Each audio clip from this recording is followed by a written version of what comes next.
Entonces, perdón, vamos a recordar entonces, vamos a meternos hacia la línea que traíamos hace un instante, donde nos comentabas que, bueno, yo te pregunté que si ya vemos allá en el año 30.000 años antes de Cristo, si ya vemos los tres factores, bueno, ya habías explicado que no, pero sí tenemos la infraestructura material, el santuario, digamos, religioso, para las prácticas rituales. ¿Qué tenemos ahí? ¿Cómo saben que ahí iba la gente? ¿Cómo saben que de ahí era donde se hacía un ritual? O sea, ¿cómo se sabe si hace 32.003 años de estos hechos? Sí, la gente va a pensar, ¿y qué se fuman los arqueólogos? ¿Qué hongos? ¿Qué hongos encontraron en la excavación? Se están consumiendo para sacar cosas así. Pues miren, no es ni de las hierbas buenas ni de los hongos, sino de los puros datos de índole arqueológica y antropológica, paleoantropológica. Bien, quiero que sepan, amigos radioescuchas, de que desde el inicio de la religión, como esta cosmovisión estructurada, basada en este principio filosófico y en este dogma de fe que mencioné, ya tenemos algunos indicios y evidencias de estas tres dimensiones. O sea, ya de manera completamente firmes y desarrolladas. Estas tres dimensiones las tenemos para las religiones de las culturas históricas. Egipto, Mesopotamia, la cultura minoica en Creta, las culturas prehispánicas de la región andina, la de Mesoamérica. Pero ya desde los orígenes de la religión, tenemos algunos elementos que a lo largo del tiempo van creciendo, van desarrollándose. Por ejemplo, ¿sí, Martín? Es que solo un paréntesis, perdón que interrumpa, solamente me interesó mucho esto que mencionaste ahorita, dijiste de los orígenes, estos tres del contenido ideológico, la organización institucional y la infraestructura material son para las religiones de la historia, no de la prehistoria. ¿Por qué no nos dices dónde está la historia y dónde está la prehistoria? ¿Qué es lo que marca esta raya? Bien, lo que dije es que estas tres dimensiones de la religión están bien detectadas, bien conocidas y bien identificadas para las religiones de las culturas históricas, como los casos que mencioné. Eso no significa que estas tres dimensiones antes no existían. Sí existían y las tenemos identificadas, pero solamente a través de las fuentes arqueológicas. Por ejemplo, sobre la cuestión de la organización institucional, si tenemos textos egipcios o los textos sumerios que describen la estructura del sacerdocio, tenemos datos firmes y concretos. Pero eso no quiere decir que en algunas culturas prehistóricas que todavía no contaban con la escritura, ahorita te voy a contestar la otra pregunta, esto no quiere decir que antes no había sacerdocio, sino lo que quiere decir que no lo conocemos a fondo porque faltan las fuentes escritas. Es decir, los orígenes de estas tres dimensiones de la religión se remontan en la prehistoria. Es decir, para la religión paleolítica, o para la religión que en otro momento vamos a retomar aquí, la religión de los pueblos neolíticos que van mucho más después, de la gran diosa madre y todo eso, para estas religiones prehistóricas, o sea, paleolítica y neolítica, son detectables algunos elementos del contenido ideológico, pero son suposiciones, bastante firmes a veces, pero al fin suposiciones. Son detectables algunos elementos de la infraestructura material porque es lo que el material arqueológico nos permite ver. Y son muy poco conocidas las cuestiones de la organización institucional porque el dato arqueológico, la fuente arqueológica, pues casi nada nos informa al respecto. Concluyendo, Martín, estas tres dimensiones están perfectamente bien conocidas para las religiones de las culturas históricas y están más o menos conocidas para algunos casos, más o menos, para otros mucho peor, para las culturas prehistóricas. O sea, los orígenes de los tres aspectos de la religión se remontan en la prehistoria. Ahora déjame contestar rápido aquello que preguntaste, que pediste. La diferencia entre la prehistoria y la historia es un hecho que la gente de alguna manera sabe, pero quiero explicarlo bien y remarcar un dato que ya lo dije hace una semana y lo acabé de mencionar otra vez en nuestro programa de televisión por internet. Es importantísimo a que la gente tenga la conciencia de que el 99% de todo el tiempo pasado es la prehistoria. Es decir, prácticamente todo el devenir humano es la prehistoria y tan solo el 1% del pasado es la historia. La historia, o sea, desde Sumer para acá. Desde Sumer, déjenme explicarle eso. Las culturas históricas son estas que han dejado fuentes escritas, cuales hoy son principales fuentes de información sobre estas culturas. Es decir, la primera escritura que aparece en sur de Mesopotamia, en la cultura sumeria, allá por 3500 antes de nuestra era. Eran registros de contabilidad económica, pero ya era escritura y luego ya se registraba pues, poesía y la epopeya de Gilgamesh y todo eso. Es decir, las culturas históricas son las que ya manejaban un sistema fijo de registro, o sea, la escritura. Y eso empieza con Sumer. Es decir, la historia empieza en Sumer. Así se llama un libro publicado hace muchos años por Fondo de Cultura Económica. La historia empieza en Sumer, luego en Egipto un poco después, en Europa un poco después. Entonces, esta es la frontera entre la prehistoria y la historia, aunque...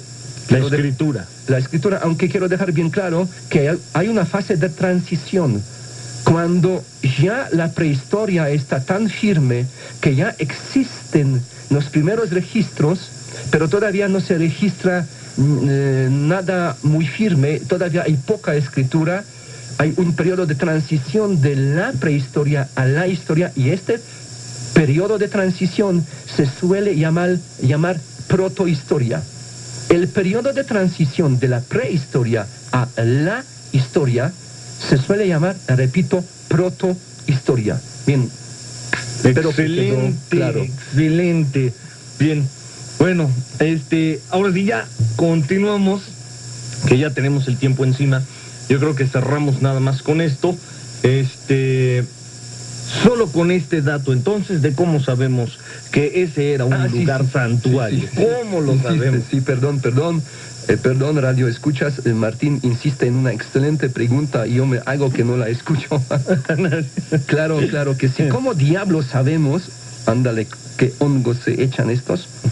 Pues bueno, ya dije que son datos y luego me desvié. Bueno, tú me desviaste porque me preguntaste qué es la prehistoria, así que no me eches la culpa. No, es que yo me estoy metiendo con las preguntas. Sí. Adelante. Miren, algunas de las cuevas con pinturas rupestres tienen evidencias de ser utilizadas como escenarios de algunos ritos importantes, concretamente ritos de paso. Bueno, ceremonias de iniciación. Ceremonias de iniciación de los adolescentes que mediante esta ceremonia, que es una ceremonia de iniciación, ellos pasaban de la categoría jóvenes, adolescentes, a la categoría cazadores adultos. Es decir, ascendían a una categoría social superior. ¿Y cómo lo sabemos? Lo sabemos porque en algunas cuevas en Francia, en el piso, que en aquellos tiempos era de arena, se conservaron las huellas, o sea, pisadas de las personas que han participado en estas ceremonias. Hasta que podemos contar que tantas personas han participado y analizando la longitud de la huella, podemos ver si eran de hombres o mujeres, o sea, la morfología de la huella, hacer un molde de la huella, luego la profundidad que es un indicador del peso y también por lo tanto de la estatura. Entonces todo eso nos indica de que participaron esencialmente algunos jóvenes de sexo masculino, luego había unos adultos de sexo masculino y probablemente podríamos decir, chamán. Lo que quiero decir que hay evidencias en estas pisadas y además también en algunos objetos que ellos usaron y después de que finalizó la ceremonia las tiraron, estas piezas, estos objetos, por ejemplo las lámparas. Las lámparas que se usaban pues para dar la luz. En las lámparas, bueno, quemaban, lo que se me quemaba en estas lámparas es la grasa de animales. Estas y otras piezas encontradas, otros objetos encontrados en estas cuevas con pinturas rupestres, pues nos indican que por lo menos en algunas de estas cuevas se llevaban a cabo las ceremonias religiosas que tenían carácter de ritos de iniciación y eran hombres, cazadores,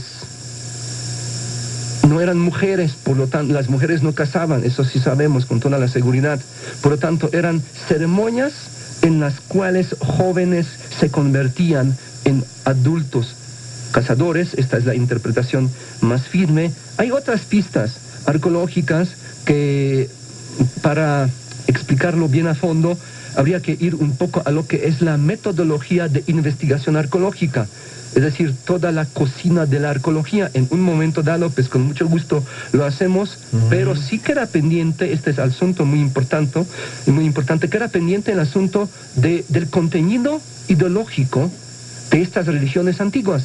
¿En qué creía esta gente? Qué interesante.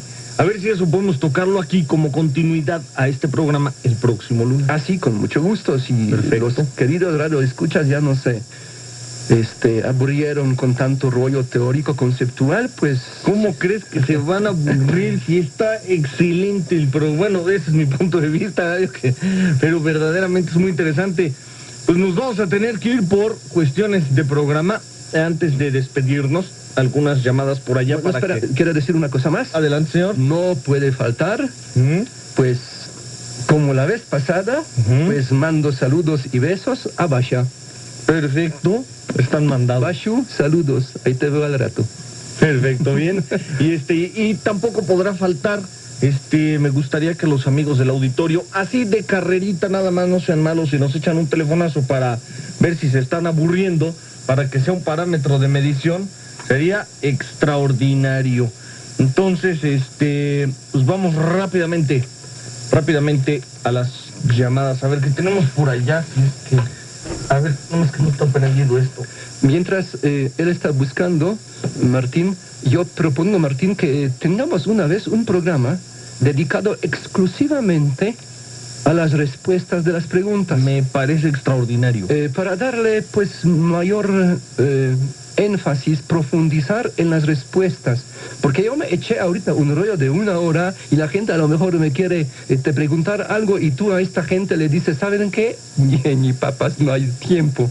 Entonces sería bueno que tengamos una vez un programa dedicado exclusiva y solamente a la contestación de las preguntas. Perfecto, me parece extraordinaria idea. Y vamos, entonces, ahorita nada más vamos a comentarios porque estoy sobre el tiempo, para despedir a Henrik Karol Kosiva. A ver, vamos a la llamada. Bueno. Bueno, Hola, ¿qué pasó, Martín? ¿qué tal? ¿Quién habla? Marco Antonio. ¿Qué tal, Marco? ¿Cómo estás? Bien, bien. Soy el que hace ratito estaba en el chat Ah, sí, cómo no. con el nick de Canales. Ah, perfecto, ¿Qué señor. pasó, Martín? Oye, ¿que te aburriste? No, ¿cómo crees? No, para nada, ¿eh? Solamente la gente que tenga un nivel de conciencia muy bajo, pues se va a aburrir por la falta de querer crecer, ¿no? Sea de una forma o de otra. Una preguntita para... ¿Cómo se llama? ¿Lo puedes que... Henrik. Henrik. Sí. ¿Qué tal? ¿Cómo estás?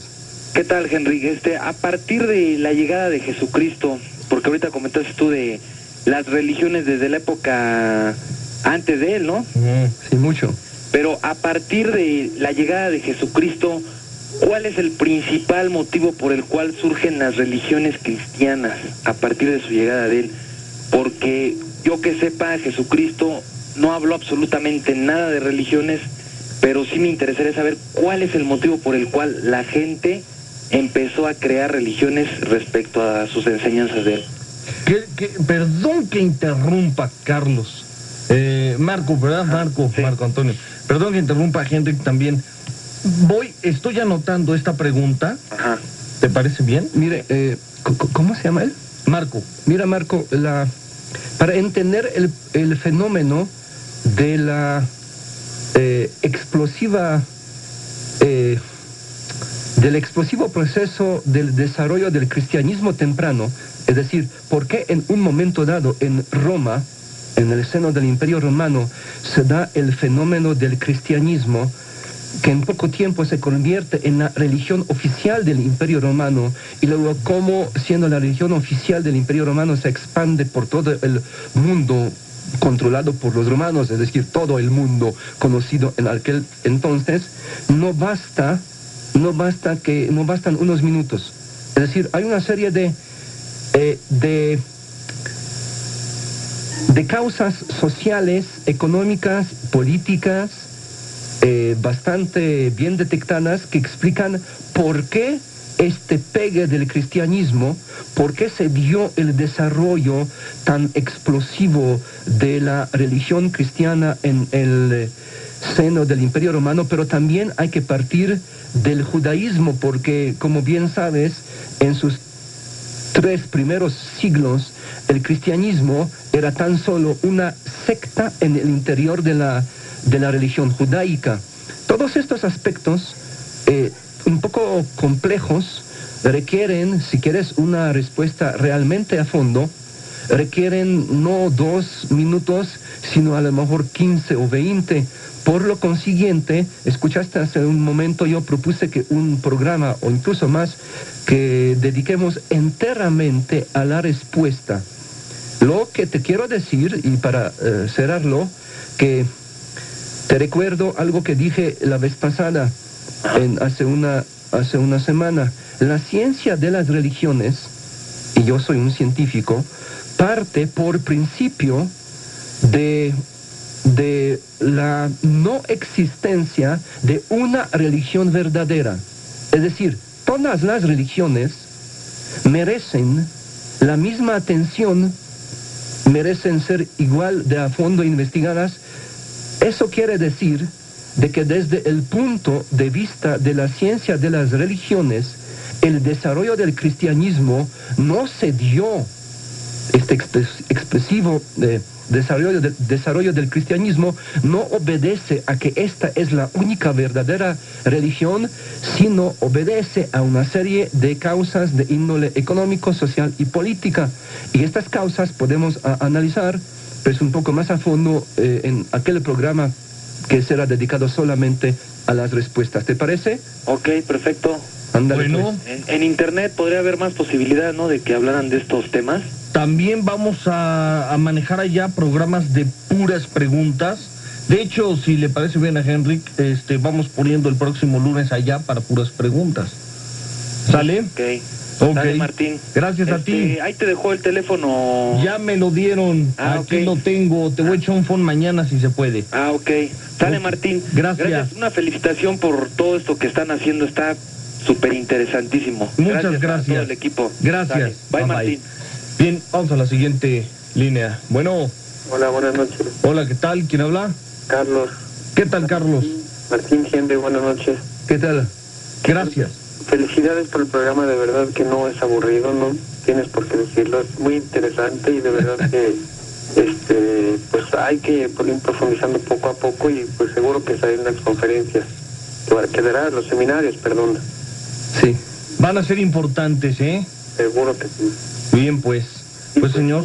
Una pregunta, pues yo creo que será para la vez que entra, y fíjate que un poquito relacionado con la pregunta que acaban de hacer. Sí. ¿En qué momento la religión dejó de ser para convertirse en una especie de iglesia, o en qué momento la religión se desligó de lo que es el camino de la religiosidad humana? No sé si está bien planteado o entendible la pregunta. ¿En qué momento dejó de ser la religión, se separó de la persona para convertirse en una especie de iglesia? Porque yo siento que las personas ahora, los que se dicen religiosos, no lo son, y simplemente es un poco de uso de poder de masas, ¿no? Es lo que yo observo. Mira, tienes la razón que se presta para el programa de puras respuestas, Okay. porque mira, para contestar tu pregunta hay que definir algunos conceptos otra vez para siempre. Sí. Mira, hay que definir qué cosa es la iglesia, hay que definir qué es la fe religiosa y hay que definir qué es la religión. Así es. La religión y la fe religiosa no es lo mismo. Y la iglesia es otra cosa. La iglesia es una estructura organizacional mediante el cual una religión promueve su fe religiosa. Entonces todos estos aspectos hay que definir para que podamos de lleno y con el rigor contestar tu pregunta. ¿Sí me explico? Sí, me explica. ¿Vale? Claro, es clarísimo. Bueno. Esperemos que llegue pronto este día. Vas a ver que sí, es que, mira, yo le pedí a Henry que fuéramos con cuidado. Ya sabes cómo me gustan las explicaciones. A veces nos extendemos mucho. A mí me han llegado a preguntar aquí gente en el programa y me dicen, pero solo contesta sí o no. No, para nada. No se puede, es imposible. Ok, gracias, Carlos. Un saludo, buenas noches, felicidades. Gracias. Nos vemos, Carlos. Pues bueno, ya casi nos vamos. Nada más te comento dos más que hizo Amanda Aquino. Dice que si la religión junta al hombre con el mundo sobrenatural, es la primera. ¿Qué opinas de esto? ¿Va para programa también? A ver, déjame ver la pregunta cómo está planteada. Que si la religión... Amanda Aquino. Ajá. Que si la religión junta al hombre con el mundo sobrenatural. O sea que sí, por decir algo así, supongo. Bueno, sí, ya. Amanda, ¿estás allá? No, ella no quiso pasar al aire y nos la dio escrita. Si la religión a uno le junta con el mundo sobrenatural, está en función si este uno cree en su existencia o no. Es decir, para las personas que sí son creyentes y que reconocen la objetiva existencia del mundo sobrenatural, la religión ofrece caminos de contacto con este mundo sobrenatural. Estos caminos pueden ser muy variados y dependen de la religión X. Cada religión elabora sus propias formas, caminos de la comunicación con el mundo sobrenatural. Es decir, la respuesta es sí para un creyente, pero las formas concretas de esta relación están en función del tipo de la religión, porque habría que ver, ¿no? En Egipto, en Mesopotamia, en Grecia, en la prehistoria, entre los mayas y en etcétera, etcétera. Tu segunda pregunta, ¿qué tanto el hecho de soñar a los muertos crea esta noción de un mundo sobrenatural? Mira, este es un tema interesante. Muchísima gente cree que al soñar a los muertos implica un contacto con el mundo sobrenatural. Lo niego tajantemente. Mi respuesta es un rotundo no, tomando en cuenta simple y sencillamente la enorme y tremendamente desconocido campo del inconsciente.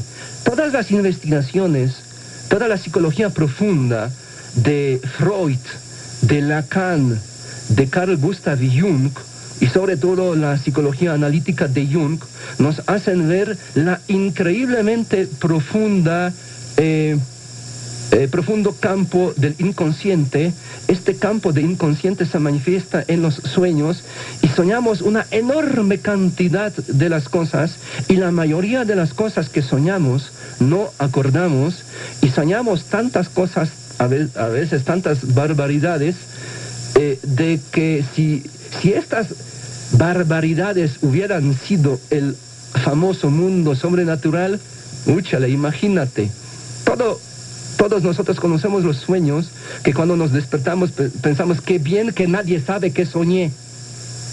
Es decir, no es nada más soñar a los muertos. Uno sueña a los muertos por el afecto que tenía por este muerto, y no por el hecho que el muerto desde otro mundo intenta de comunicarse contigo, salvo que tú lo crees. Pero te repito, aquí estamos para ver la cuestión de las religiones desde el punto de vista de una visión científica que busca ser objetiva. Es decir, aquí en este programa, repito para todos los radioescuchas, no nos interesa la fe en sí, porque la fe, es decir, la creencia en el mundo sobrenatural, es la cuestión de la religión y no de la ciencia. O sea, yo no soy un sacerdote para contestar las preguntas sobre el mundo sobrenatural, porque no me dedico a eso. Yo me dedico a investigar científicamente las religiones, pero tus preguntas, pues, brevemente contestadas, sí, pues, merecen una atención más a fondo, y ojalá que podremos, como a otros compañeros que nos han hablado, ojalá que podremos más a fondo ver tus inquietudes en aquel o aquellos programas dedicados exclusivamente a las respuestas a las preguntas. Mientras tanto, pues leer, amigos, leer, pero nada más escuchar la radio, Jaja. Exacto.